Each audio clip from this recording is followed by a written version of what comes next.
The deeper dive. Dave Lochran, Adam Shar.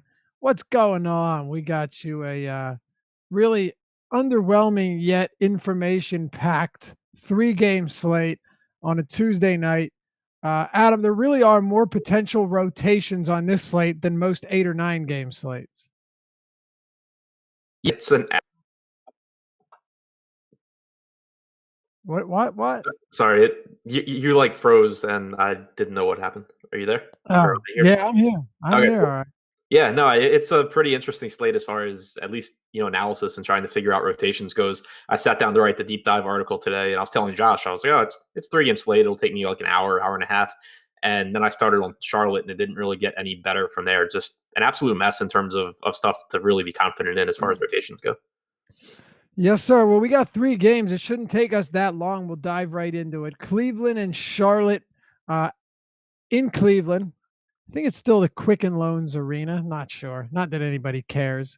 They don't have LeBron anymore anyway. 8.5-point dogs at home. 215 over under here in Cleveland.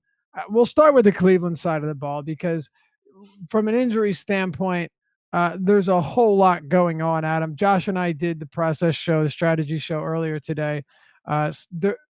The good thing is there aren't that many question marks regarding who's going to play. Kevin Love's obviously out as they continue the tankathon.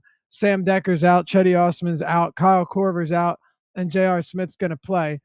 Also, George Hill is out, again, as they look to get their worst and youngest players on the court. So at least with Cleveland, we know who's playing and we know who isn't playing just from an active-inactive standpoint. It makes things a little bit easier here. Yeah, Cleveland's one of the only spots that I feel really, really confident in rotation wise.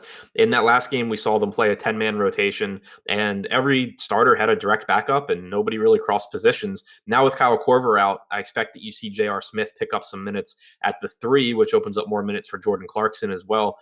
So I think that it's a little bit of a change there, but I still feel pretty confident in projecting it. I think that you get around 34 minutes out of Colin Sexton. I think you get around 32 minutes out of JR, out of Hood, out of Nance, Tristan Thompson. I think that those guys all play, in the low to mid 30s and are very, very appealing options.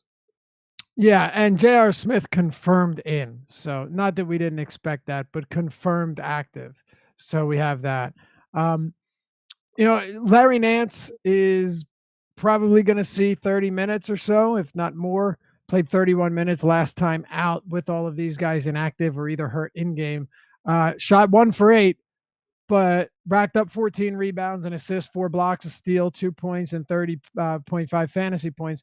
That's kind of what Larry Nance does. He's a hustle guy. He's an energy guy. He's not your long-range shooter. That's not what you're going to get. You're not getting a Kevin Love substitute. You're getting a guy that's going to grind out every possession and hopefully give you decent numbers across the stretch of an entire game by racking up decent stats in every category, hopefully points as well. But, I mean, really with Nance, Adam, you're getting games like 10 points, 11 rebounds, 2 assists, 3 steals, and a block. That's generally what you expect a good game to be from Nance. Yeah, and I dug into him a little bit in the deep dive article and mentioned because it's important at least to note and to look into his production when he's not playing center, since he's playing a totally different position now than he was when he was backing up Tristan Thompson.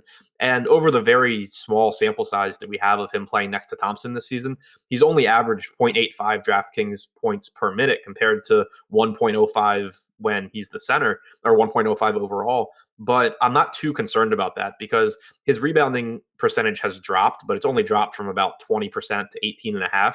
And his true shooting percentage with Thompson on the floor in a 44-minute sample is 21%. I don't care how not good of a shooter he is. It's not going to keep being 21%. And even at that rate of 0.85 DraftKings points per minute, he still would come in as a very reasonable option at 5,200. You assume that that's his absolute floor, basically, barring foul trouble or injury. And it just becomes a really, really easy value play, I think. Not to mention that when you look at, those numbers, that's with Tristan Thompson on this ridiculous tear that I don't see continuing. I mean, he's averaging 22.5 rebound chances per game over his last 3 starts. Larry Nance, 13.5, so he's still up there. But, I mean, to me, I think you start seeing Tristan Thompson come back down to earth a little bit, and that should help Nance, whether it's in the rebounding department or whatnot. But if one thing's for sure, I've been saying this for many years now, the closer you play to the basket, the better you are in terms of value. It's just true. The easier you get opportunities for putbacks, for offensive and defensive rebounds, for blocks, everything. The closer you play to the basket when you're a big man, the more I like you as a value play. Yeah, absolutely. And that's why I even bothered to look into it and make sure that I still felt confident in Nance playing at the 4 instead of the 5. And, would I prefer that he start at center? Yeah, but I think that he's still cheap enough playing at the 4 that he's going to give us, good production, assuming he plays 30 to 32 minutes here. Yeah. I mean, even Kyle Korver ruled out, but we that was expected. If you get 32 minutes from at like point 0.9 fantasy points per minute, it's around 29 fantasy points, and that's kind of low end of the spectrum Right. if you expect those minutes. So, uh, I'm obviously I'm gonna have plenty of Larry Nance. So is everyone else, though, Adam. So it's not like he's not going to be popular. He's going to be very popular everywhere. Yeah, he should be one of the, if not the most popular plays on the slate. Yep, and for good reason. It's a very solid play, and it's a 3-game slate. Colin Sexton and Jordan Clarkson. I had this discussion with Josh this morning. When it comes to these guys, what's interesting to me is that since he was thrown into the starting lineup, or since George Hill went down, Sexton leads the team in touches by like he's doubling the next closest player. Passes made, passes received, potential assists. And the reason I mention these stats that might not be important to some people is that somebody who's initiating the offense and who's getting as many touches and opportunities as Sexton is has not really produced with them that much. He's also attempted 30 shots. So I know the general inclination is to go with Clarkson here over Sexton, but I don't know, Adam. For me, if Sexton has a ceiling upside or a minutes ceiling of like 38, 40 minutes, and he's cheaper than Clarkson, I'm not immediately diving over to Clarkson just because Sexton hasn't been great. Yeah, I mean, I still like Clarkson a lot more than Sexton, I but figured you did. Yeah, I think I'm on an island on this one. I don't think Clarkson's that much better than him. I guess that's my thing. But go ahead. yeah, I mean, so I like Sexton. Like, I think he's a good value play. I think that he's locked into easily 34 minutes here. I mean, his backup's Andrew Harrison. I don't expect him to get minutes from Sexton. And Clarkson played 0 minutes at point guard in the last game, so I don't expect that to become an issue. It's just that even when you look, and it's a limited sample, but if you look at Sexton's usage without Love or Chetty or even Clarkson on the floor this year, he's still at like 19.8%. Overall, he's at about 21%. Jordan Clarkson's at 30 without Chetty or Love on the floor. I just think you get a higher ceiling out of Clarkson. And the fact that Korver's out opens up more minutes for Clarkson since we expect J.R. Smith to play some more minutes at the 3. Clarkson also did not close last game. So potentially there would be even more minutes there if he enters the closing lineup for him to, play 34, 35, 36 minutes. So I think that the minutes are really similar here. And I just think Clarkson's a better per minute producer than Sexton is. Fair enough. And this is where I feel a little bit different because I don't think we have enough. I don't think I have enough data on Sexton really yet to classify him as good or bad. Now, to be clear, I think both Sexton and Clarkson could end up just disappointing today because both of them rely heavily on scoring, and anyone that relies heavily on scoring can disappoint you. All I'm saying is that with Sexton's opportunities, I think he's just going completely overlooked because of Clarkson. And I mean, I look at this and see some big discrepancies with this team. And even though he hasn't given dropped the big fantasy production, man, and trust me, I'm not trying to sell anyone on Sexton. I'm just giving you my thought process here. Like from a touch standpoint, he's up there. Passes, potential assists. The opportunities are there for him. He just hasn't done a whole lot with them yet. So that's where I'm at on him. What are you doing with the wing players here? David Nwaba probably. We already know that he's going to see additional minutes, but you have Nwaba, you have Rodney Hood, who's about as useless as they come, and then those are really, I guess, the only guys worth talking about. I don't think you're going to have much interest in J.R. Smith or Billy Preston. Yeah, I mean, I have J.R. Smith playing over 30 minutes, but it's still J.R. Smith, so I'm not that interested. Rodney Hood is appealing to me on FanDuel in particular, where he's small forward eligible and the position absolutely sucks. Like, you have Kevin Durant, you have a few guys in the mid range, and then you can punt with like Hernan Gomez if you want. There's really not a whole lot you can do there. And Hood obviously is inconsistent. You can't really trust him, but I do think he plays over 30 minutes here with Corver out.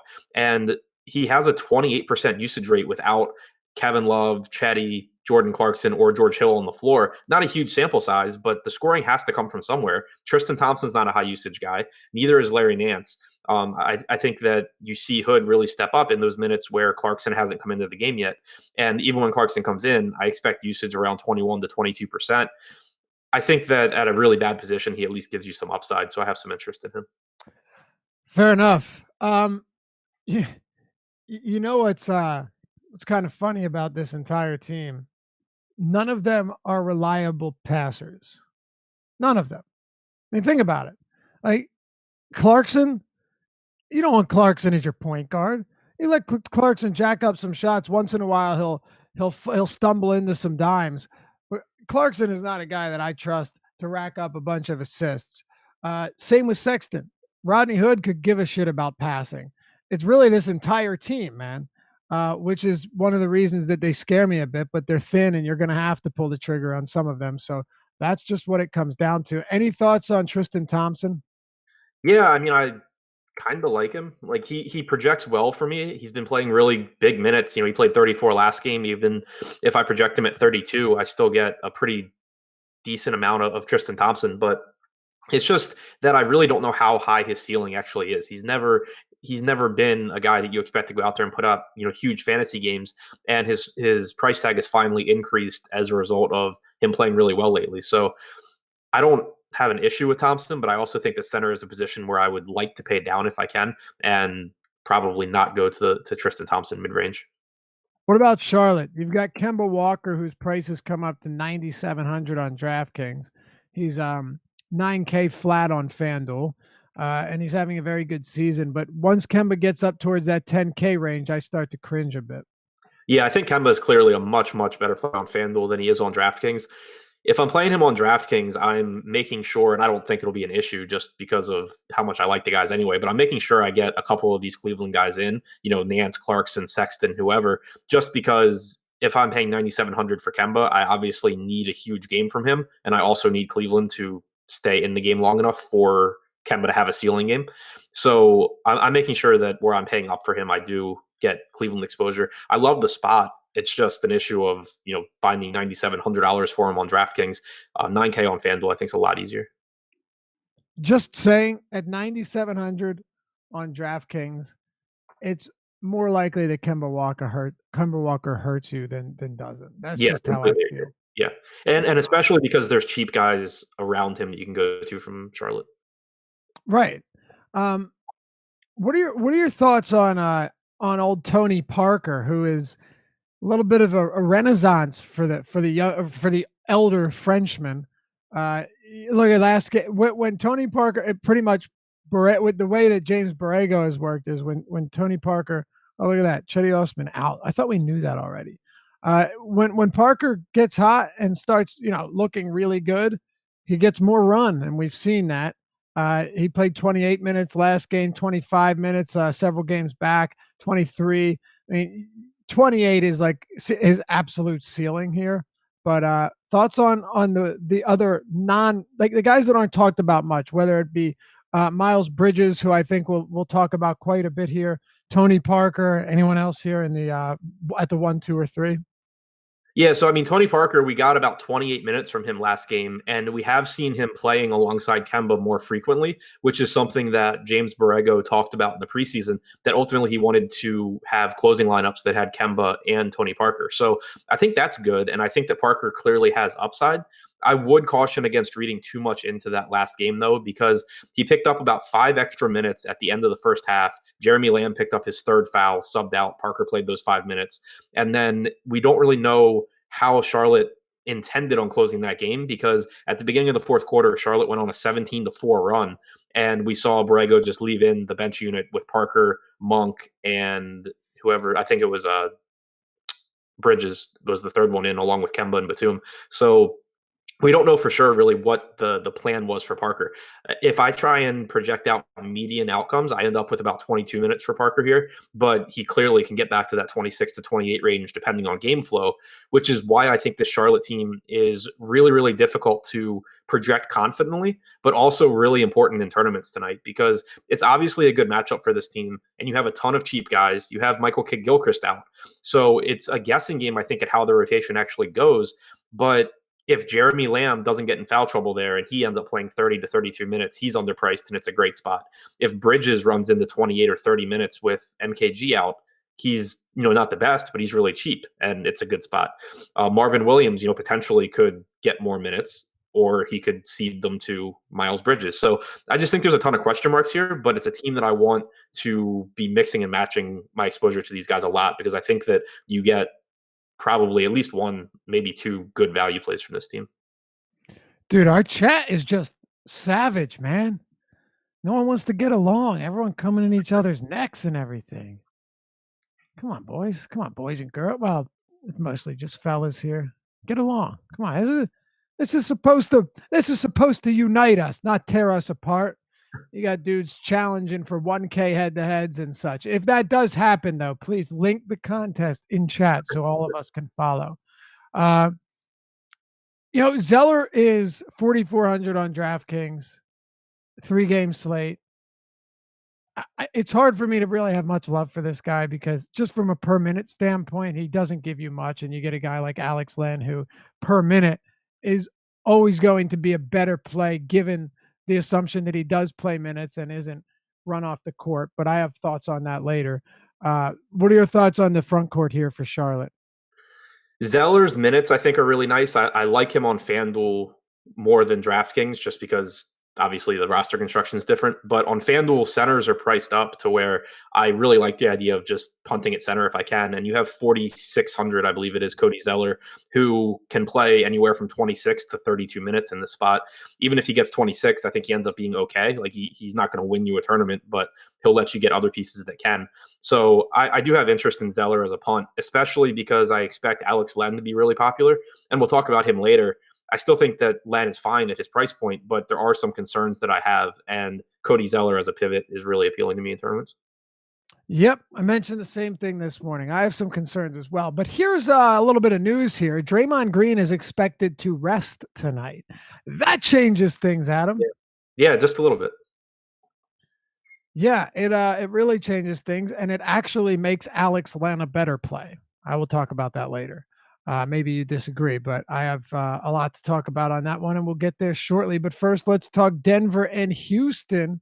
You guys in chat have any questions, let us know. Also, hit us with a thumbs up right below our heads.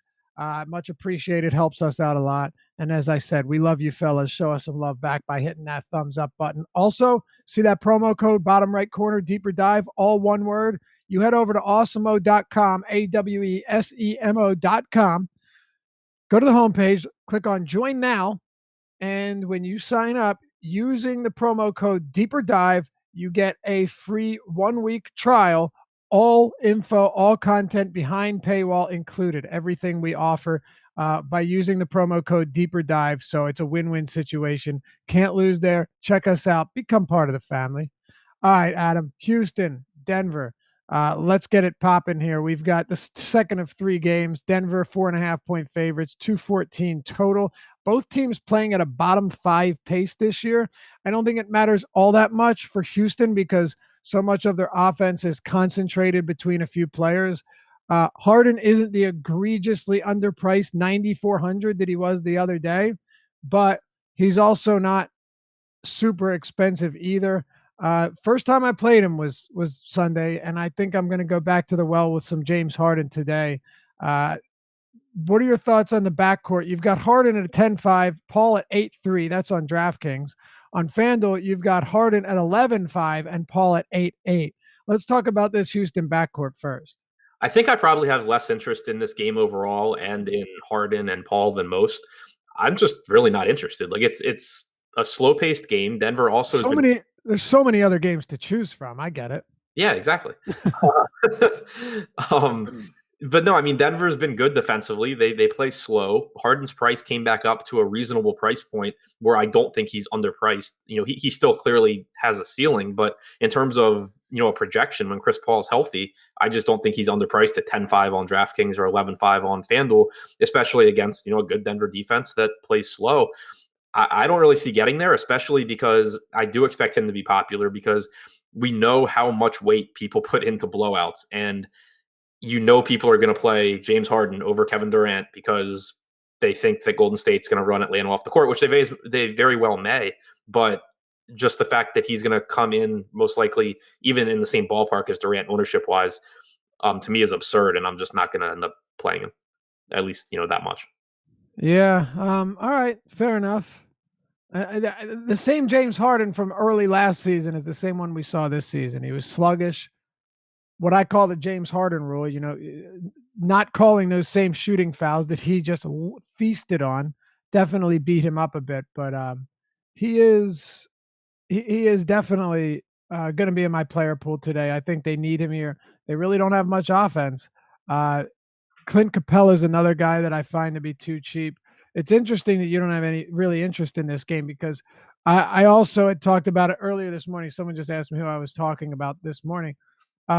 As much as I dislike playing Eric Gordon, if chalk guards on this slate are going to be if chalk guards on this slate are going to be guys like Clarkson and such, I will go out there and I will run some Gordon lineups. Now, I'm not saying a whole lot, but I will have some of them because you're going to get Clarkson and Sexton way higher in ownership than he is. And guess what? They're really not that different when it comes to their skill sets and their play types. I mean, these are Gordon's playing 30 plus minutes every night.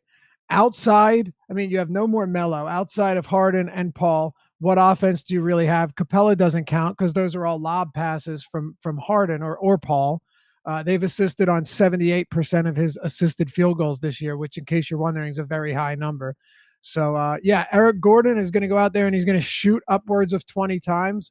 And at that price, basically a little cheaper than Clarkson, same as Sexton, I'm going to have a little bit of exposure to him. Any interest you have in the rest of this Houston squad before we move to the other side? I do agree with Gordon as far as the ownership take. I agree that the upside's really similar to guys like Clarkson. Where I do go to this game, I'm going to do my best to make sure that I have at least like mini game stacks because it's just such an unappealing game to me that the only way I really want guys like Harden, or if this game plays a lot faster than I'm expecting it to, and just a lot differently than I expect, in which case I would want a lot of pieces from this game. So I am making sure, in particular with this game, to correlate where I can. Capella is my favorite guy from Houston. I just think that the price tag on DraftKings at 6,400 is a little low. Still kind of doubt that I end up prioritizing him, but he's the guy that I like the most from the Houston side. Yeah, Capella is a very easy play at 6,400. He's too cheap. Not to mention when you have somebody like Harden that you can pair with him. Now, you're not too big on Harden, but if you are playing Harden, pairing him with Capella or even Chris Paul is never a bad idea because most of Capella's scoring is generated directly from one of the point guards. That's just the way this team works. Actually, I guess I have to ask you about guys like Gary Clark. I guess I have to. Yeah, I don't really have interest in Gary Clark. He's 5,100 on FanDuel, which is the site that I would have liked to play him on because I can drop his 15 points, but he's 5,100, so I'm not going there. I haven't projected to play like 24 minutes, maybe a little bit more, but he's like a 0.7 fantasy point per minute guy. I just don't really have much interest in him at all. PJ Tucker would be the value guy here that I'm most interested in. He's expected to play. He should play, around 38 minutes, I would think. He's still cheap. You don't really expect to get great production from him either, but I think that he has a better chance of success than Clark does. All right. Yeah, and you're also going to have you're also going to have some interesting developments with this Golden State team now that Dre's expected to sit. Let's hope he does. Let's hope he does now that this news dropped, because that could make things ugly. It's the only 10:30 game. It's the only game after 9 o'clock. You have a 7, a 9, and a 10:30. So they're all spaced out quite a bit. Denver, Nikola Jokic, 9,400 DraftKings, 9,700 FanDuel. Had a monster game where he said he had to shoot more, 37 and 21. And then he had a pretty underwhelming game to back that up. I had mentioned I expected something like that to happen. You had mentioned first that he said he had to shoot more. That always happens. They say they need to shoot more. They come out, they have a monster game because he can. And then they kind of just don't do as much. But he did still take 14 shots the next game, not one, not three, 14. So that's still pretty conducive to a solid game here. What are your thoughts on the? We'll start with the front court, because Millsap's also coming off of his best game of the season, most of that production of which came in the first half. He's 5,600 on DraftKings and over on FanDuel at a weak power forward position, particularly now that Draymond Green is expected to sit. Millsap is 6,200. Yeah, I mean, I have some interest in Millsap just because I think the price tag's too cheap for his ceiling. It's still tough to project him for a great game at his price because you're still limited by Trey Lyles, who's going to play 20 to 22 minutes most nights, and that puts Millsap in the 26 to 28 minute range. If he gets a couple of minutes at center like he did last game, then you can push 30. But it sucks from that aspect, but he clearly can still score the ball and still has a ceiling there. For Jokic, I like him. I'm perfectly fine with the spot. It's just that with it being a 3-game slate and there being limited good value, I'm not sure how much I'll be able to pay up for Jokic when I'm going to prioritize Kevin Durant, and I have guys at the center and power forward positions that I think are underpriced. It's probably going to make it hard for me to get to Jokic, but I do like the spot for him. So do I, and I will also be prioritizing Kevin Durant. Coming off that triple double, there was really no way you couldn't play Durant yesterday. Although I was surprised to see his ownership wasn't higher than it was. I mean, it should have been egregiously high. But my guess is that a lot of people came off Durant to play Anthony Davis. He was 5%. I don't know what people did. Who was 5%? Davis? Yeah. Really? Yeah, because I swapped some of my Durant to Davis. Then what happened? I don't know. I think people just ended up going probably more mid-range, which was fine. Like there were some really good plays, obviously. Like everyone on that slate went nuts, but I'm guessing people just kind of dropped to the mid-range.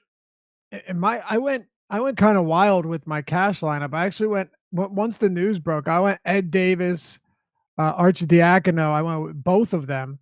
And I think I had Teague as well. I went with like 3 cheap guys and then squeezed in 2 higher priced guys. It wasn't hard to get expensive guys into your lineup yesterday at all. Yeah, no, I mean, I originally had a ton of Durant and Towns, and then I lost some once news came out, but I was still well over the 10% or whatever he was owned. Right. Yeah, that's crazy, man.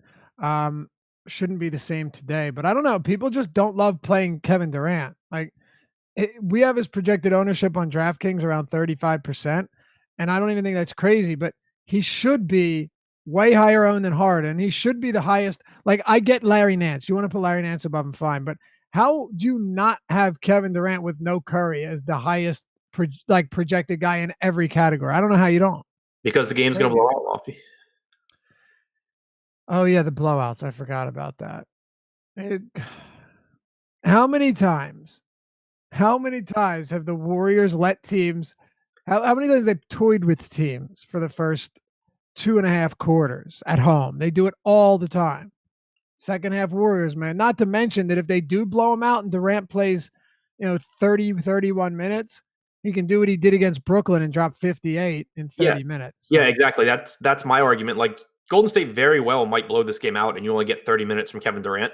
It's still a 3-game slate where raw points, you need raw points from people. There's only so many guys that can go out there and score 55 fantasy points on a 3-game slate. And if this game blows out, it basically means either Kevin Durant scored a ton or Klay Thompson scored a ton. And more likely than not, it was Durant. And Durant also contributes in other categories to where even if he only plays 3 quarters, he's not going to get you that 70 points that you would want at his price on a full slate. But this isn't a full slate. And even if you get 55 from him, you're perfectly fine. And you obviously have the upside for more if Atlanta does somehow keep it close and you can get some, game stacks in there with like Trae Young or Prince. So it's just still by far my favorite play outside of Larry Nance. Yes, sir. No questions asked. Um, Outside of Jokic, though, as we work our way back to this Denver team, it's hard to fit him. I'm gonna have some Millsap, not a ton, but I will have some. Uh, and then I guess it's a 3-game slate. I hate saying this guy's in play, this guy's in play, they're all in play. I hate doing that uh, because it doesn't help anybody. But I mean, guys like Gary Harris or at least Jamal Murray is who's 6,600. They are cheap and it is a 3-game slate. So, them and guys like Hernan Gomez and Plumlee, like I honestly wouldn't be surprised to see one of these guys that no one's really considering end up in a top lineup because there's only 3 games. And I think this game could soar over its total right now. Yeah, I don't obviously don't like this game as much as you do, but I do I don't think even love it. It's not no, no, no. I don't mean to cut you off. It's not even that I love this game. It's just that the amount of players because of their pricing that could put up solid numbers, I think it at least makes it so we have to talk about why we do or don't like them. That's all. yeah, no, I agree with you. I was referring to the smashing its total part. Oh, okay. Yeah, I think it scores above that, above 214. Yeah. But yeah, no, I mean Denver is the side that I'm more interested in because I think that the price tags are pretty fair. If you're going to get 36 minutes from Jamal Murray or Gary Harris, they certainly have the ceiling to outproduce their price tags. You have guys like Monte Morris, Juan Hernan Gomez, and Malik Beasley. I don't have any confidence in them, individually, but as a collective group, at least two of them are going to play, 25, 26 minutes, if not more. And it's a 3-game slate and they're all less than $4,000. So they can Right. certainly be helpful parts of your lineup. And then Plumlee is someone that we talk about a lot, where he's one of those guys that he's literally one guy getting in foul trouble away from being one of the best point per dollar plays on the slate. So just having some exposure to him is something that I always do on slates much bigger than this. Yep, exactly. That's all I'm saying. We got to throw him out there just in case. Yeah, I mean you're the same as me. If there's not a guy that you really like or a guy that you don't think you're going to have much of it, you're not going to throw him out there just so you can be right the next morning. That you mentioned his name doesn't help anybody. Yeah, agreed. All right, let's talk about the last one here. You guys have any questions that we haven't hit on? Throw them at us, and we'll take care of it. Um, Golden State Warriors and Atlanta Hawks. Warriors by 12 points. That line came down 1. I bet it comes down even a little bit more if we get the Dre news, or if it's people start catching. It should. But I want to start with Atlanta, and then we'll move over, and then we'll head out. You can, of course, catch us on Twitter at Laffy_D, at Ship My Money DFS, or in Slack chat if you're a member, or if you want to become a member, use the Deeper Dive, all one word promo on the Join Now page on awesemo.com, and you can get in Slack and see what it's all about for the next week free of charge. I think Amari Spellman benefits most from this game, Adam, because he's already playing 27, 28 minutes. And if Len were to get in foul trouble, if they were to go small and Len gets pulled off the court, Amari Spellman's been getting run at the 5. And I think his minutes are safest in the front court, actually, of anybody. Yeah, I love Amari Spellman here for the reasons you said. It's not like this is a guy where he doesn't have a role and we're hoping that he plays into a bigger one here. He already has a role. I just think that he could get a few more minutes and they could be more productive minutes because, I mean, if you watched that Golden State Clippers game last night, what you saw a ton of was Kevin Durant with the ball in the pick and roll being defended in space by Montrezl Harrell. I'm not saying Amari Spellman is going to stop Durant, but Alex Len's not going to do it. Miles Plumlee's not going to do it. Like that's just such a massive mismatch in terms of athleticism.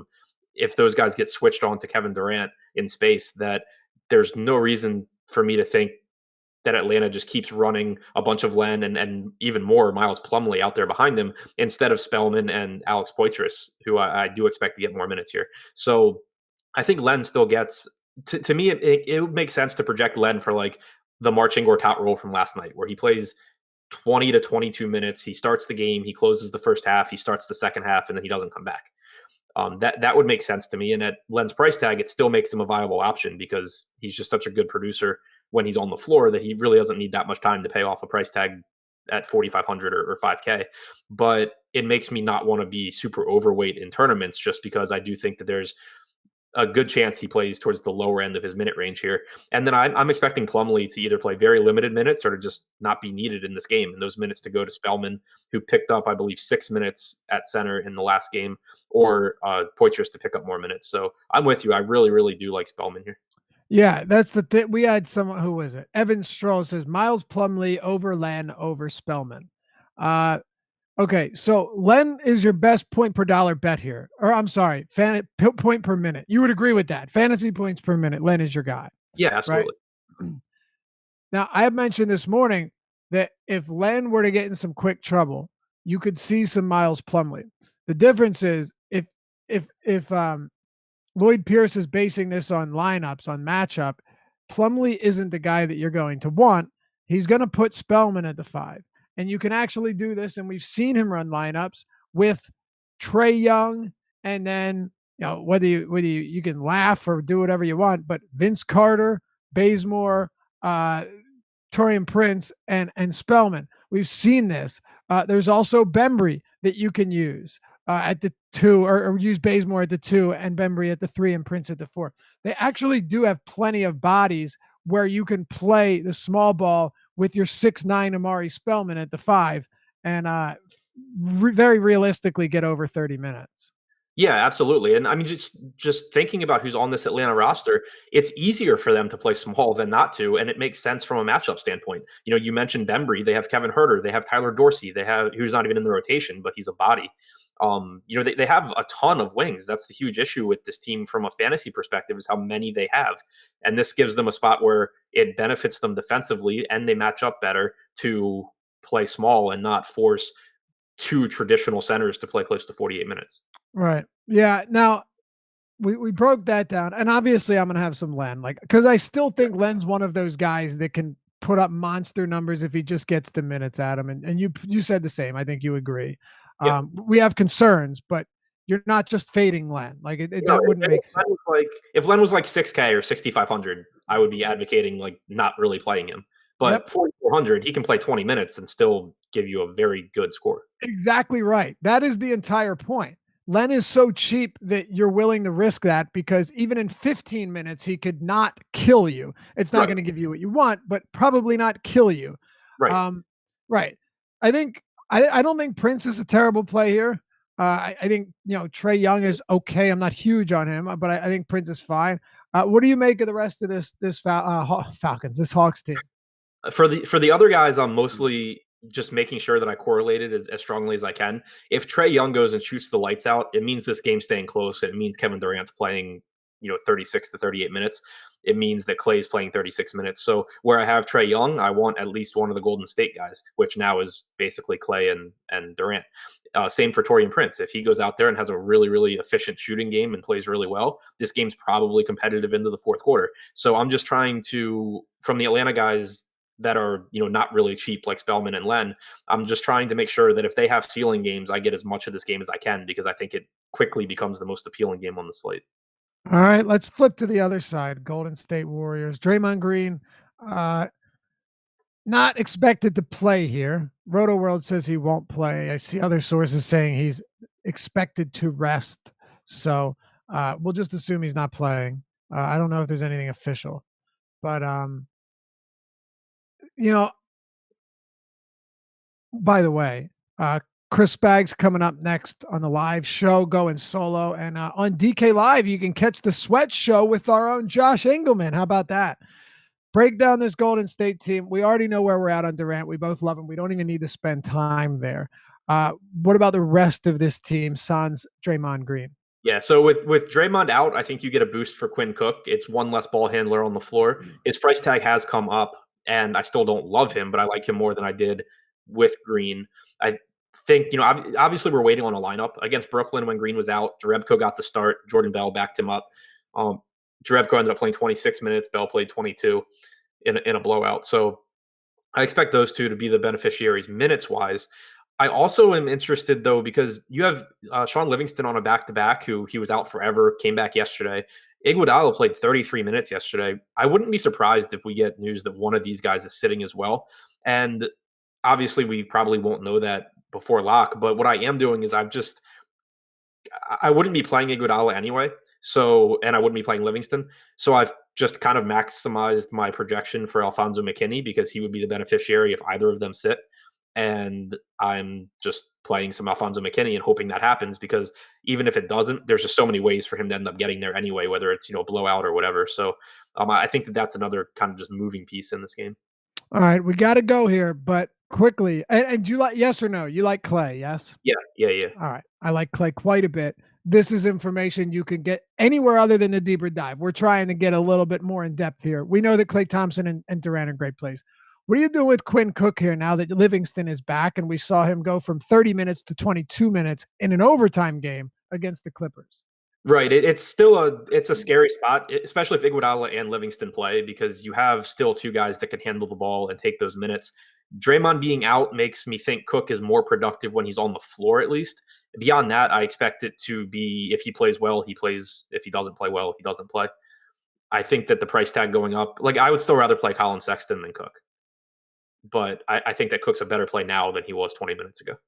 Yes, I agree, and I'll also just use the same logic that I would with a guy like Eric Gordon.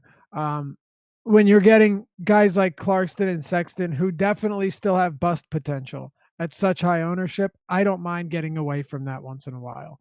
That's all. All right, that'll do it for us. Look at this, man. Good show. Only 3 games. Stick around. Live Before Lock with Chris and, of course, DK Live, Josh Engelman, our own Josh Engelman. Big times. Would you look at that? All right. We'll see you next time tomorrow. Much better slate on the deeper dive. Dave Locker and Adam Sharp. Before you head out, hit that thumbs up, subscribe, hit the notification bell when you know when everything's getting popping off on the deeper dive, which will be back tomorrow. Good luck tonight.